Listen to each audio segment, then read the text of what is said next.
అక్రమంగా తొలగించిన వివోఏలను విధుల్లోకి తీసుకోవాలని 6 నెలల బకాయిల వేతనం చెల్లించాలని కోరుతూ కాకినాడ జిల్లా కలెక్టర్ కార్యాలయం వద్ద సిఐటియు ఆధ్వర్యంలో పెద్ద ఎత్తున ధర్నా నిర్వహించారు. ఈ సందర్భంగా సిఐటియు నాయకురాలు బేబీ రాణి మాట్లాడుతూ కాకినాడ జిల్లాలో అనేక సంవత్సరాల నుండి విధులు నిర్వహిస్తున్న యానిమేటర్లను ఏ తప్పు చేయకపోయినా ఎటువంటి ముందస్తు నోటీసులు ఇవ్వకుండా గ్రామ సమైక్య ప్రమేయం లేకుండా అక్రమంగా జగ్గంపేట, ప్రత్తిపాడు, తుని నియోజకవర్గాల తొలగింపులకు పాల్పడుతున్నారని ఆవేదన వ్యక్తం చేశారు. అక్రమ తొలగింపుల ఆపేంత వరకు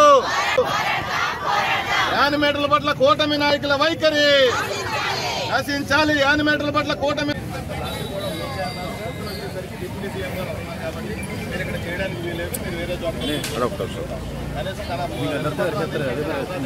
తప్పు చేయలేదు.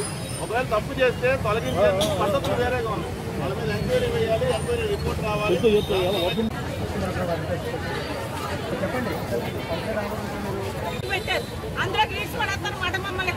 అయితే వారికి ఉద్యోగ భద్రత కల్పిస్తుంది హామీ ఇచ్చారు. అయితే ప్రధానంగా మీ డిమాండ్ ఏంటి? మా డిమాండ్ ఎవరినైతే తొలగించారో తొలగించిన వాళ్ళందరినీ తక్షణ విధులకు తీసుకోవాలి. వివోఏలు ఇప్పటికే 6 నెలల నుండి వేతనాలు లేక అనేక ఇబ్బందులు పడుతూ ఉన్నారు. ధరలు విపరీతంగా పెరిగిపోయినాయి. పెరిగిన ధరలను తట్టుకుని జీవించడం చాలా కష్టంగా ఉంది. దానికి తోడు మూలిగా నక్క మీద తాటికాయ పడ్డ సొంతంగా ఈవేళ రాష్ట్ర ప్రభుత్వం ఎవరిస్తూ ఉంది. మేము ఎన్నికల ముందు ఏం చెప్పారు చంద్రబాబు నాయుడు గారు, పవన్ కళ్యాణ్ గారు, మేము ఎవరిని కూడా రాజకీయ వేధింపులకు గురి చేయము, ఎవరిని కూడా చిరుద్యోగులు ఎవరిని వాళ్ళకి ముప్పు వాటిల్లో వాటి ఉద్యోగాలకి అని చెప్పి ఎవరిని తొలగించమని చెప్పారు.